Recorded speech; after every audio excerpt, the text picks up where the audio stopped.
Stop. I'm coming to you from the future all the way at the end of this video to add a little thing to let you know there was a twist ending. I discovered something that I was not expecting to find as I took this thing apart. So it might be worth sticking around to see where we end up here.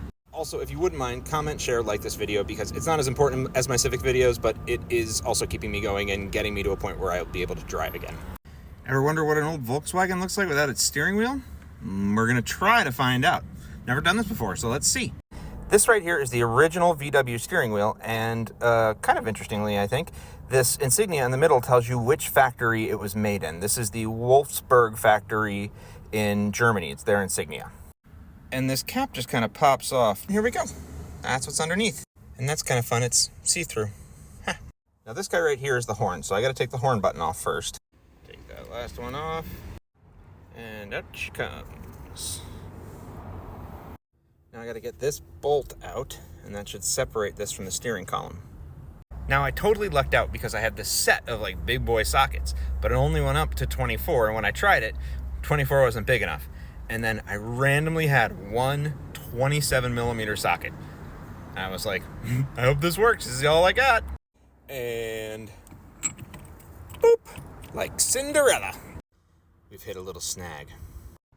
See, when I went to loosen this bolt, predictably had a little problem. Steering wheel turns. So there needs to be a way to lock this steering wheel in place. So it turns out there is no magic answer. There are locking steering wheels, and they say if you have one, unlock it because you will break the lock trying to do this. Instead, they say just hold it in place and try to hold it there and wedge it, or use a 2x4 from the ground. Try to give it some counter pressure. So I went and borrowed some wood, and I put a breaker bar on it because I really needed some extra leverage, and bada boom, we have an open bolt. Okay, off she comes. All right, let's see here. And I gotta.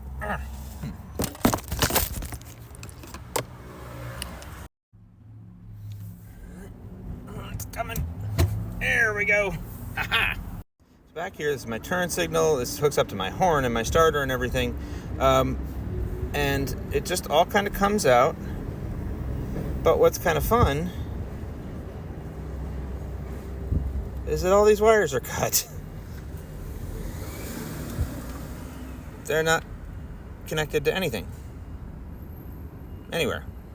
And I'm not sure which wires are still connected and which aren't, but certainly could explain some of the issues I was having right before the car died.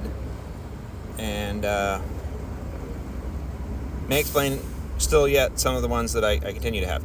So I'm going to have to replace all of these wires, hook them into the system, maybe replace a couple of these other component parts, clean them up while I'm in here, and but hopefully I can fix everything, rewire everything, and put it all back together again, just like new. So I have a job for today. Isn't that exciting? Anyway, thanks for coming with me, guys, and keeping up on the bug project. Once again, I got to thank a lot of you who keep sending me stuff through my Linktree and stuff. This is the only way I can keep doing this, so I really appreciate it, and I would not be able to keep doing any of this.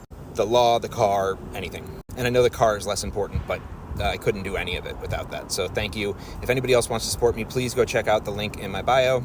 There are a couple of car things I still need, a couple of work things I still need, and food. Food is great.